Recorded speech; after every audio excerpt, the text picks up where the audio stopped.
Bueno, muy buenas noches a todos. Agradezco la presencia de los miembros del Instituto Santiago de Liniers y a todos los presentes, alumnos, docentes y amigos de la casa.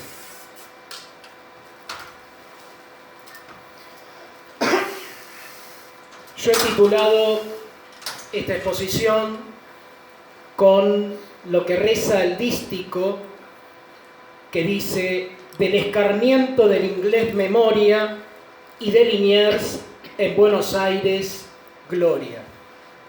Así reza el dístico escrito al pie de las banderas británicas conservadas en el convento de Santo Domingo de Buenos Aires, banderas tomadas como trofeos en las heroicas jornadas de 1806 y 1807, donde el pueblo porteño y de la campaña bonaerense demostró que, contrariamente a lo que suponían algunos peninsulares, tenían el ímpetu guerrero necesario para grandes hazañas.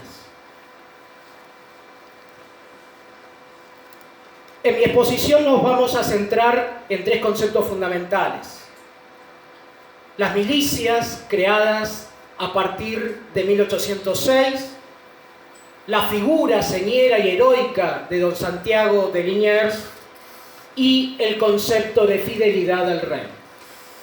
Todas las memorias y autobiografías que relatan los acontecimientos de 1806, cuando una fuerza inglesa de escasos 1.600 hombres tomaron la ciudad de Buenos Aires, imputan unánimemente a la falta de dirección y a la mala calidad de las milicias que aquellos hayan podido dar cumplimiento a la empresa. La veracidad de estas apreciaciones se comprueba solo con mencionar que con la reforma de la organización de las milicias que hará don Santiago de Liniers y Bremont, haciéndolas urbanas y voluntarias, se logra repeler la fuerza sensiblemente mayor de 8.000 efectivos que apenas un año lanzaron los ingleses sobre Buenos Aires. Serán estos acontecimientos y la actuación del personaje que nos ocupa entonces lo que dé paso a la aparición de un fenómeno que estaba llamado a ser instrumento determinante para que los criollos tomen el poder en 1810, las milicias urbanas voluntarias de Buenos Aires. Pero a su vez, este acontecimiento, que estaba llamado a ser uno de los momentos axiales de la génesis de nuestra patria, significó para el héroe de la reconquista y la defensa su final trágico. Liniers sería fusilado por orden de aquellos que habían sido sus subalternos en las jornadas de 1806 y 1807, manteniéndose siempre fiel a la corona. Hagamos entonces un poco de historia de la organización militar para comprender la importancia de la aparición de las milicias que organiza Liniers en 1806.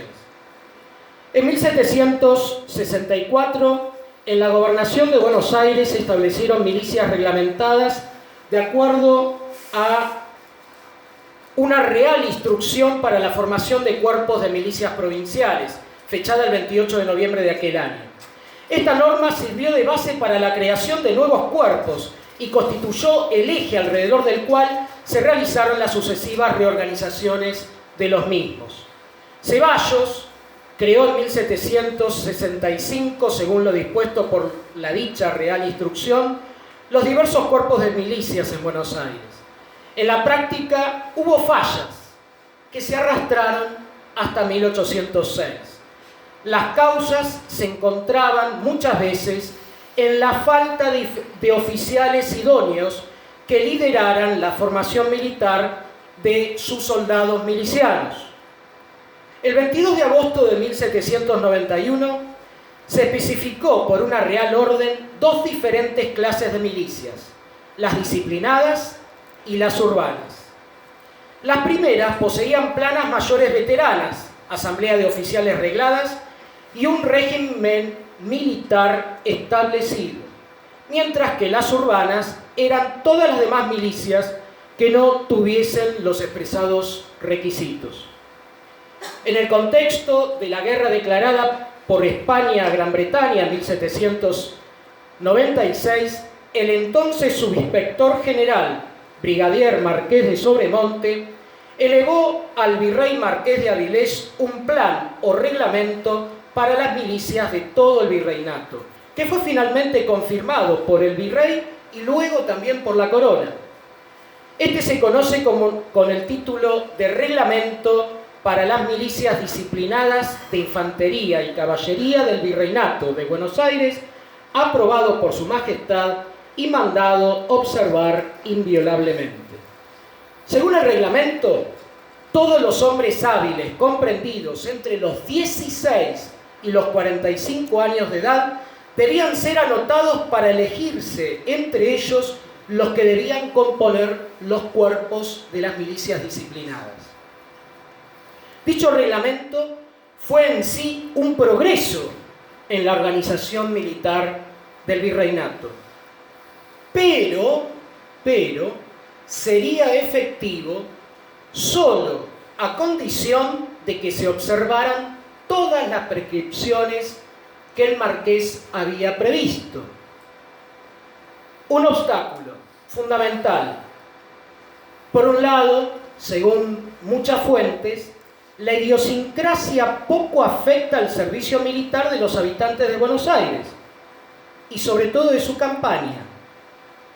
Pero, sobre todo, tenemos que achacarle estas fallas muchas veces a las injusticias, los atropellos, la falta de recursos y la poca idoneidad de los oficiales instructores que hizo, lejos de vencerse esas reticencias naturales, se agravaran. Mariano Moreno, citado por su hermano Manuel, explica con respecto al fracaso de las milicias que atribuía a la falta de dirección adecuada lo siguiente: nuestros padres obraron prodigios a las órdenes de buenos generales. 500 vecinos de esta ciudad tomaron la fuerte plaza de la Colonia, pero fue llevando al frente a don Pedro de Ceballos, gran personaje. Nuestros jefes militares, por su estupidez y desidia, no nos prometían más que desgracias. El pueblo no necesitaba sino dirección para haber hecho grandes cosas. Él se hallaba sumamente entusiasmado por el amor al rey y a la patria, y jamás se había visto gente más deseosa de sellar con su sangre un público testimonio de su fidelidad.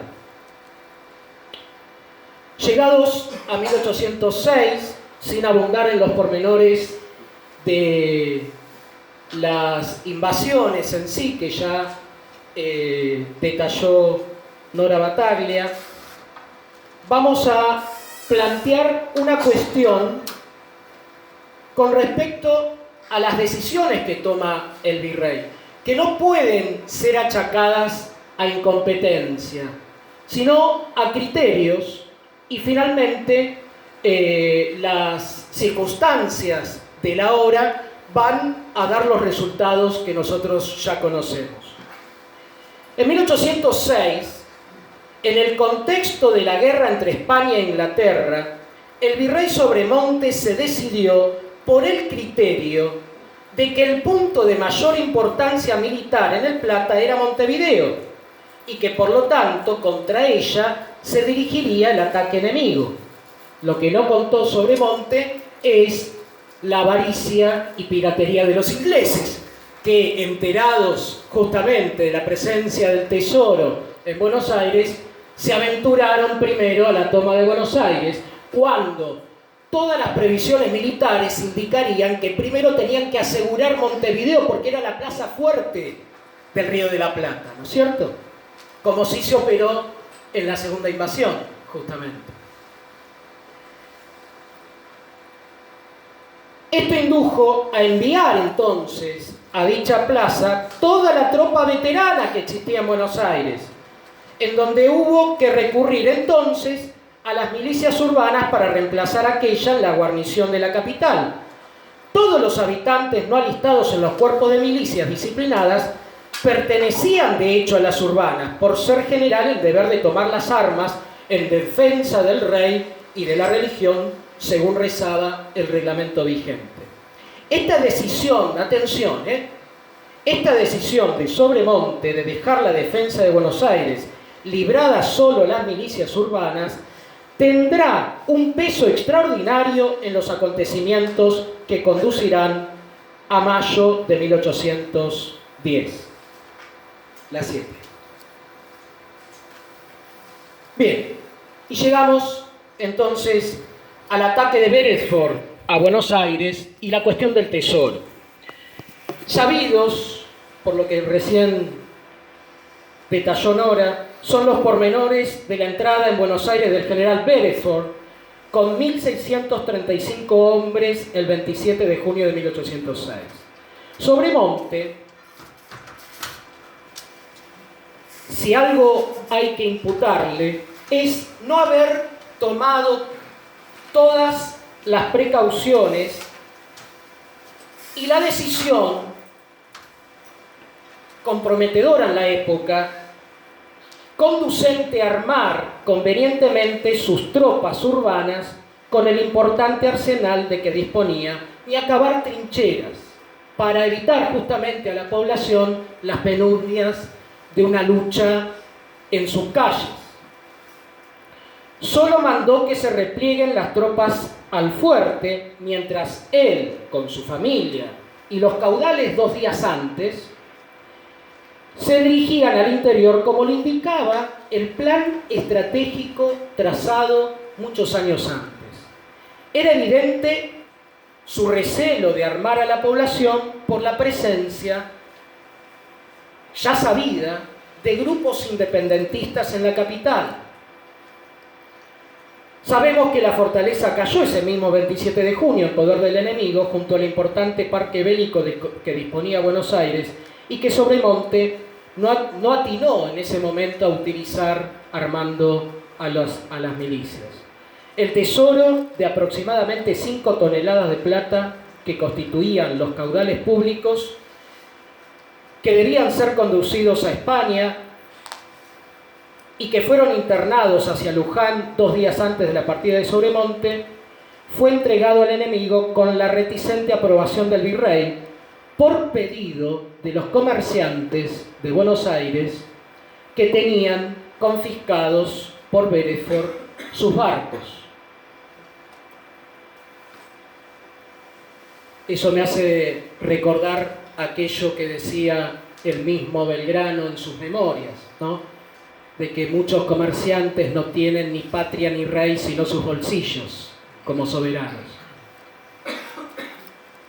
Bien, al momento del triunfo de Beresford ya comenzaron a urdirse planes para la reconquista. Un fuerte comerciante español, Martín de Álzaga, nucleó a los conjurados, Felipe de Centenach y Gerardo Esteve y Lach. Mientras tanto, en una quinta alquilada en el Pedriel, Juan Martín de Pueyrredón, un joven de fortuna también, en su quinta de San Isidro, juntó a cuantos peones y vecinos encontró, que luego muchos de ellos serían sus húsares. Allí serán desbandados por la tropa inglesa, pero salvados por el jefe para ser utilizados después en la reconquista. Pero a quien la providencia tenía reservado un lugar de preponderancia en la acción de la reconquista será un francés de 53 años de edad entonces, que después de una interesante carrera militar y caballeresca en Francia y España, llega al Río de la Plata al servicio de la corona española. Santiago de Liniers y Bremont había nacido el 25 de julio de 1753 en Francia. Su familia pertenecía a la antigua nobleza francesa de no sé, gracias, con una gran tradición católica y militar. Ingresó en la Escuela Militar de la Orden de San Juan, donde después de 3 años egresó en 1768 con la Cruz de Caballero de Malta. En Francia llegó a subteniente de caballería en el regimiento de Royal-Piemont. En 1775 se trasladó a Cádiz para ingresar a la Armada Española. El 3 de noviembre de 1776 partió de Cádiz hacia el Virreinato del Río de la Plata, la escuadra al mando de Pedro de Ceballos, donde vendría también Liniers. El 23 de febrero de 1777 intervino en la toma de la isla portuguesa de Santa Catalina y luego en el ataque de Colonia del Sacramento. Entre 1779 y 1781 fue oficial del navío San Vicente, perteneciente a la escuadra franco-hispana que luchó contra la flota inglesa.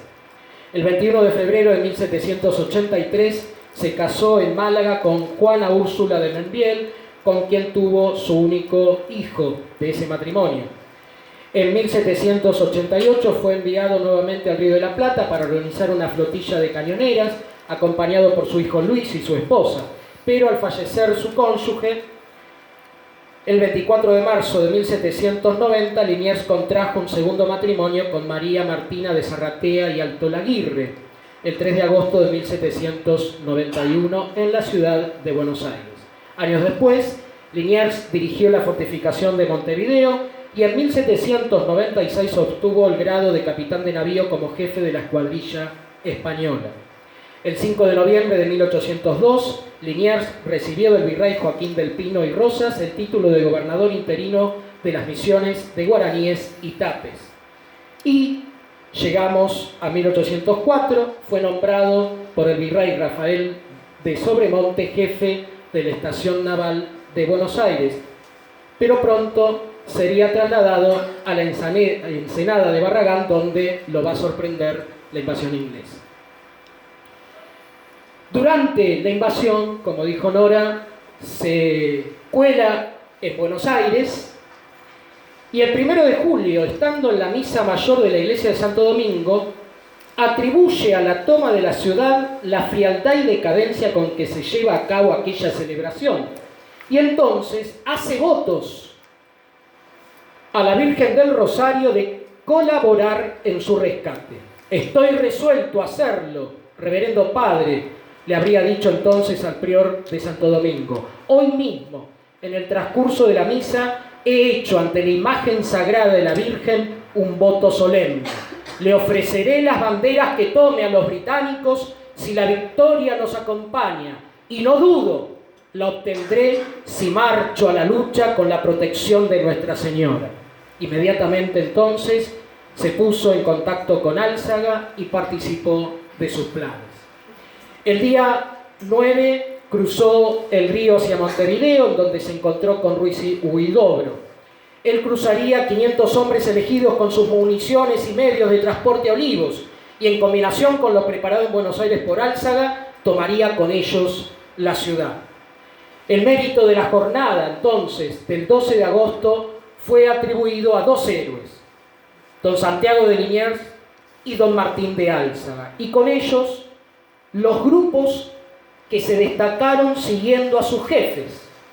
Al primero, los criollos habitantes de las orillas, labradores, artesanos, pobres jornaleros, jóvenes de fortuna o sin ella. Al segundo, los comerciantes, en su mayoría españoles, que controlaban el cabildo. En efecto, 2 días apenas había pasado de aquel heroico 12 de agosto, cuando el 14 de agosto el cabildo convoca a los principales hombres de la ciudad en la sala capitular para un congreso general o cabildo abierto. Mientras se realizaba la reunión de notables, una multitud llenó la plaza y la gritería fue unánime. ¡Viva el rey! ¡Mueran los traidores! Se pediría de parte del pueblo, como resolución de aquel cabildo abierto, a Sobremonte que él nombre a Liniers como su teniente en el mando militar de Buenos Aires. Y así se hizo. El virrey lo confirmaría el 28 de agosto desde San Nicolás, antes de retirarse a la banda oriental por la imbatible impopularidad, como se le dijo, de que gozaba en la capital. Por otra parte, si la caída de Buenos Aires había mostrado la ineficacia de las milicias sin instrucción ni disciplina, mal armadas y peor dirigidas, según el coronel Juan Beverina, gran historiador militar del virreinato, la Reconquista demostró la solidez de las fuerzas morales de un pueblo que amaba a su patria y que lo único que necesitaba era, como decía Manuel Moreno, una buena dirección.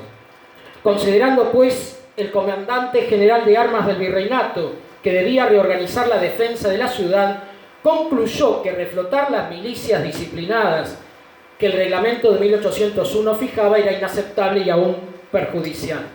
Esto y el tema de la cantidad de los efectivos que se necesitaban para contrarrestar un ataque que se intuía mucho mayor al de la aventura de Beresford, hizo tomar a Liniers una de las decisiones más importantes de nuestra historia: la convocatoria y organización de las nuevas milicias voluntarias de Buenos Aires. A tal efecto, el 6 de septiembre lanzó una proclama en la que advertía que el peligro inglés todavía no se había disipado, ya que nuestras costas estaban aún amenazadas por aquellos mismos bajeles enemigos, decía, que hace poco hemos visto desaparecer huyendo de la energía y vigor de nuestro invencible esfuerzo, y por lo tanto de la necesidad de mantener la gloria con que se acababa de cubrir esta felicísima provincia por el incomparable ardor con que habéis vencido y sojuzgado los escuadrones enemigos que osaron profanar este afortunado suelo. Por otra parte, decía Liniers, que esperaba, sin el menor motivo de zozobra, que correréis ansiosos de prestar vuestro nombre para defensa de la misma patria que acaba de deberos su restauración y libertad. La número 12.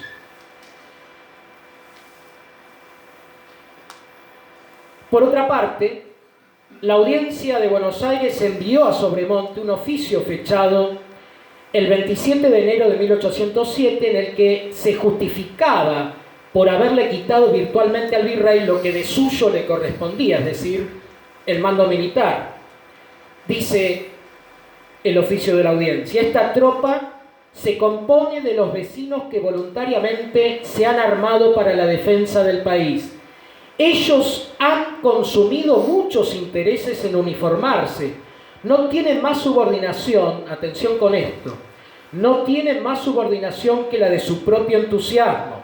Se unieron a don Santiago de Liniers cuando vino a expeler al enemigo, y como el esfuerzo correspondió favorablemente, de aquí la confianza con que a sus órdenes no se detienen a arrostrar el peligro. ¿Quién obliga a un pueblo armado, dice la audiencia, a obrar bajo el mando de otro? ¿Quién abandonar sus casas e intereses? Vuestra Excelencia tiene práctica experiencia de los malos efectos que se siguen de la coacción y desconfianza del jefe que manda. Reiteradamente ha sufrido este golpe. Su autoridad ha sido desairada y el enemigo ha triunfado. Bien, estos son los cuerpos de milicias que se forman entonces en Buenos Aires con los habitantes de la capital. En infantería, la Legión Patricia, el regimiento de patricios, el batallón de castas, el tercio de miñones, también con peninsulares, el tercio de gallegos, de andaluces, de asturianos, de montañeses. También en la caballería teníamos los húsares de Pueyrredón, los húsares de Vivas, cazadores de la Reina, migueletes del Cabildo, labradores y quinteros, carabineros de Carlos IV. Y en artillería, artilleros de la Unión, castas de artillería, provinciales de artillería y maestranza. Esta militarización de la sociedad porteña para hacer frente a la segunda invasión inglesa, lo cual cumplió con eficacia, significará la aparición en la escena de la puja política de los sectores hasta entonces marginados. ¿Quiénes son? Los orilleros porteños, los artesanos y muchos jóvenes que hasta ese momento no habían tenido lugar.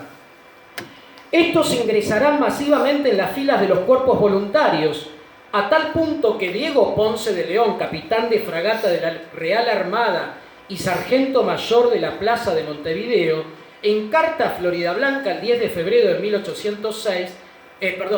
9, le decía: Liniers y sus secuaces, ya la animadversión, ¿no?, por Liniers se nota, que es todo el bajo pueblo de Buenos Aires, todos los cuerpos que él ha creado, eligiendo la escoria y arruinando el erario con sueldos exorbitantes.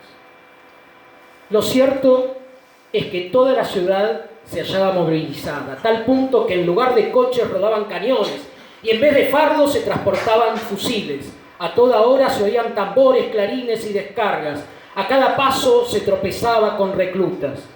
Las milicias urbanas organizadas por Liniers para repeler el segundo intento de los ingleses llegaron a contar con 7.250 efectivos.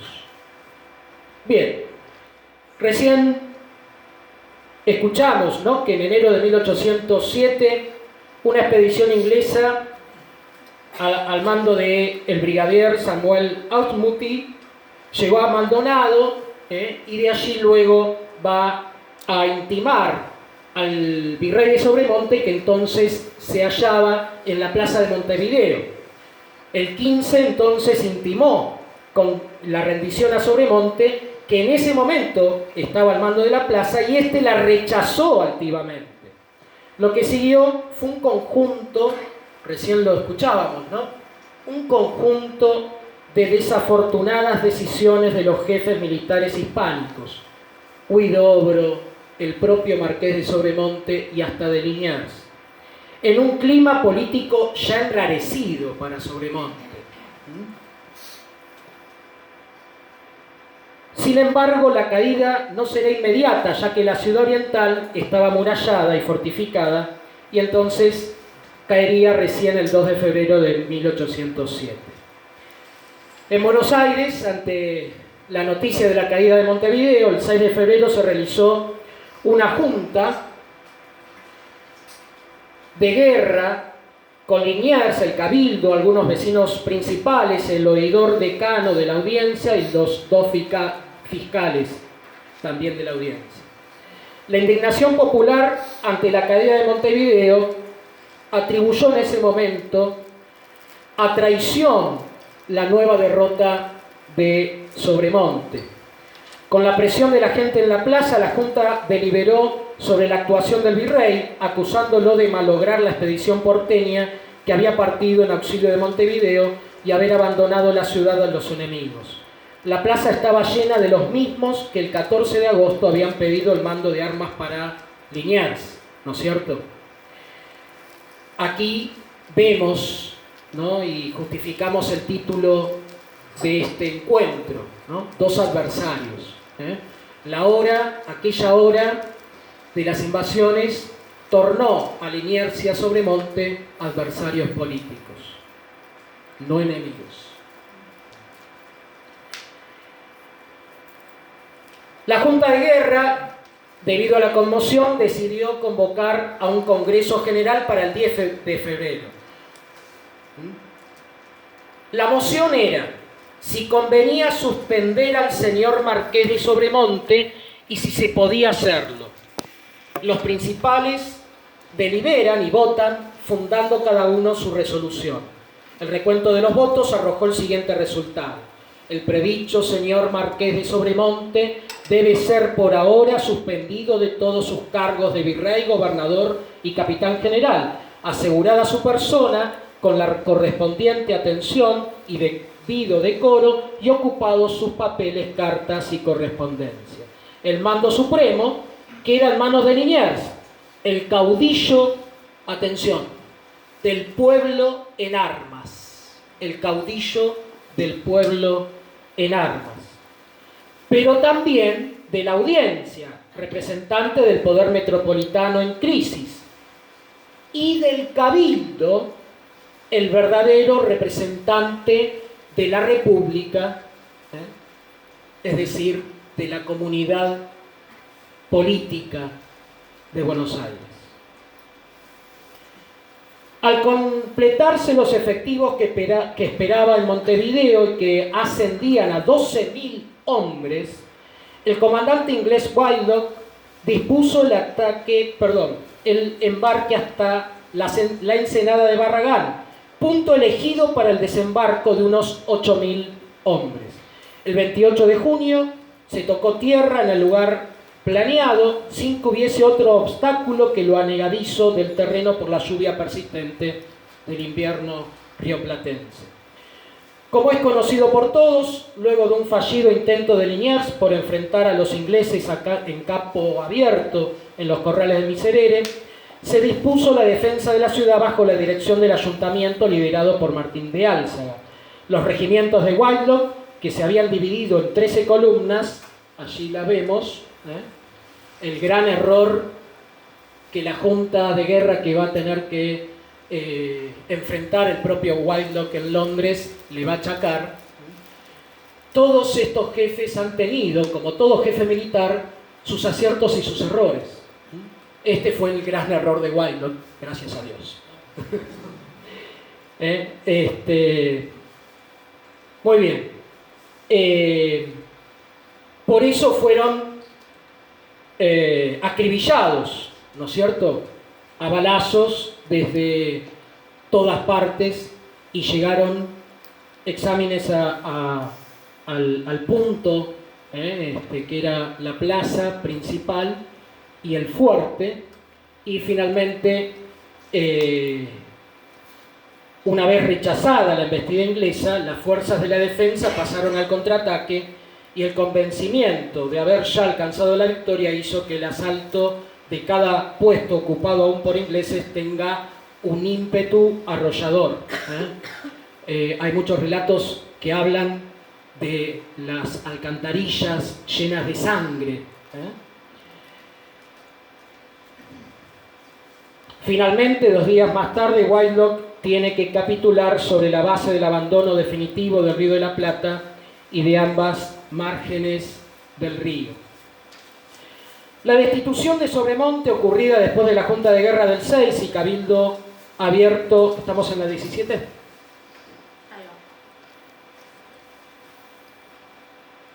Del 10 de febrero de 1807, hizo recaer en Liniers el mando militar de todo el virreinato, conservando la audiencia y el poder político. Por entonces se designó en España el reemplazo de Sobremonte a Pascual Ruiz Huidobro. La prisión de este, al ser capturado en Montevideo, hizo que se depositara el mando Liniers. Luego de la derrota de los ingleses en la defensa heroica, Liniers fue nombrado virrey interino por la Real Audiencia, cargo que fue confirmado por las autoridades peninsulares. Por otra parte, el cabildo había actuado como las cortes en la España medieval y como los muchos cabildos en la América española en el pasado.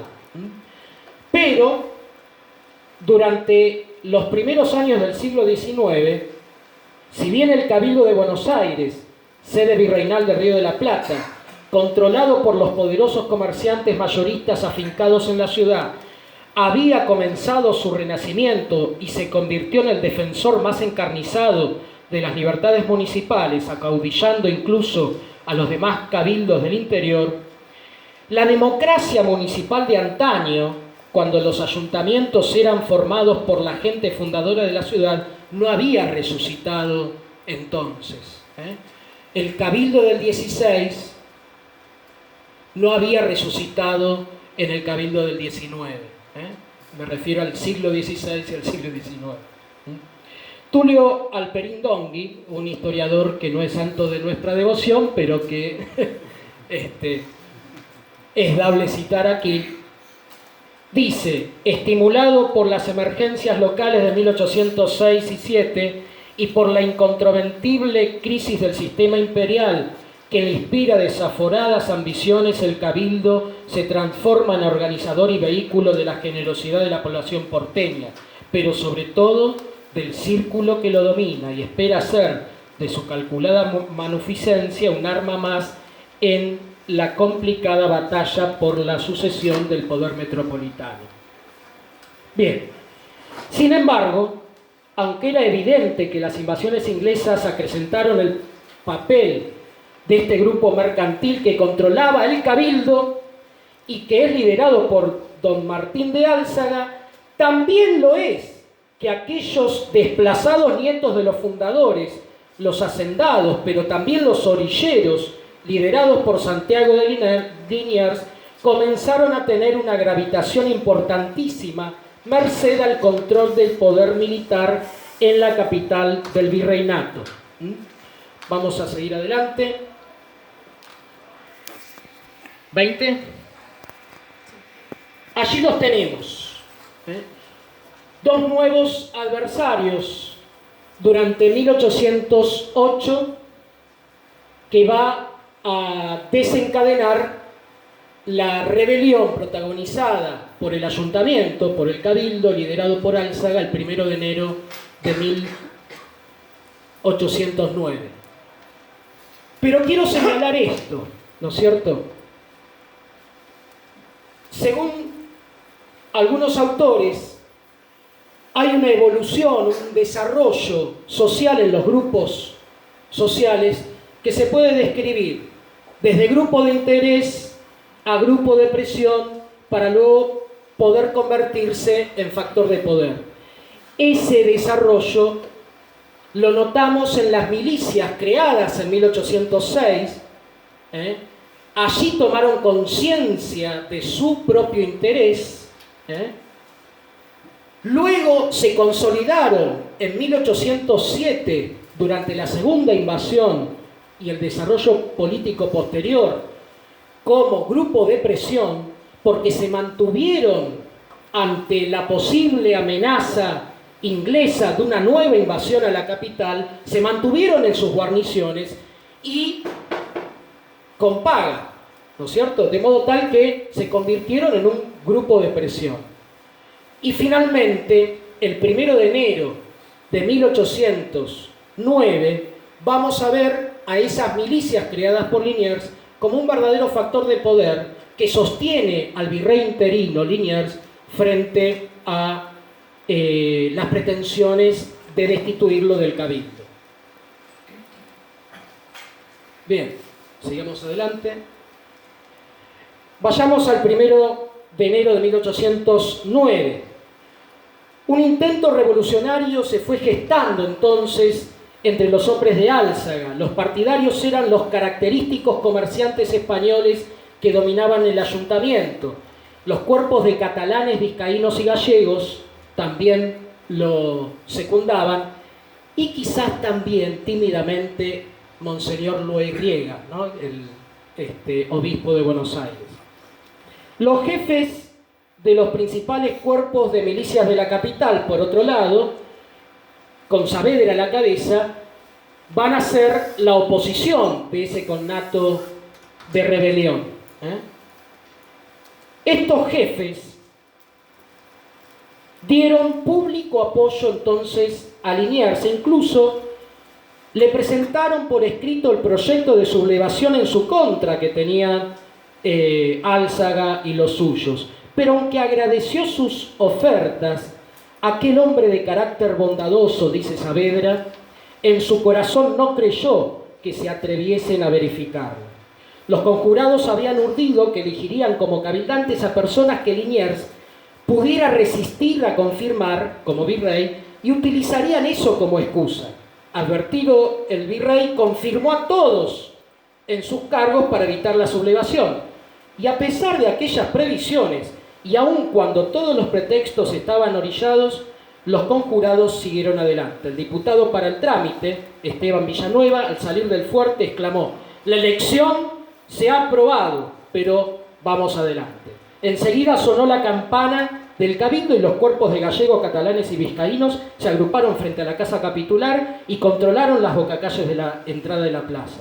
Los convocados y curiosos que llegaron llamados por las campanas y los tambores militares. Saavedra y los demás jefes con parte de sus tropas acudieron al fuerte, dejando otra parte en sus cuarteles preparadas para cualquier eventualidad. Ante la mediación del obispo Luel, los leales al virrey retiraron las tropas de la plaza ante la promesa que los sublevados harían lo mismo. El jefe de patricios cumplió con su parte, pero tuvo la previsión de reunir en su cuartel a montañeses, artilleros de la Unión y arribeños y prepararlos ante cualquier resistencia de la facción contraria. En efecto, los cuerpos de europeos se mantuvieron en la plaza contra lo prometido por el obispo, y el cabildo, viéndose sostenido de esta forma, continuó con su pretensión de destituir a Liniers.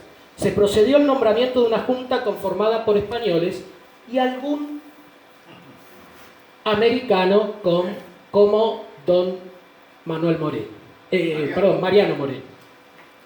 Las milicias criollas entonces reaccionaron y volvieron a la plaza dispuestos a resolver violentamente el asunto si los demás no se avenían.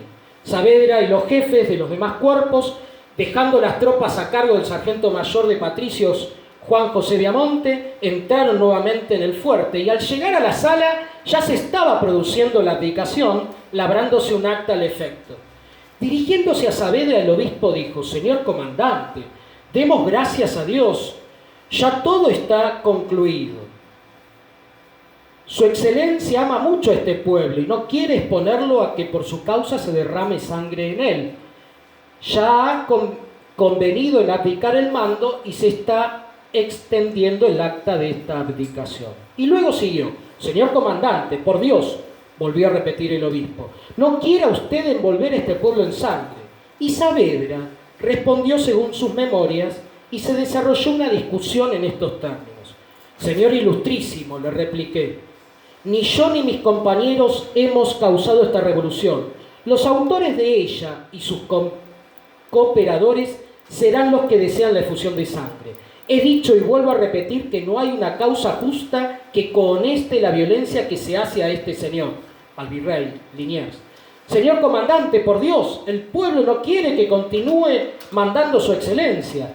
Esa, señor ilustrísimo, es una de muchas falsedades que se hacen jugar en esta comedia.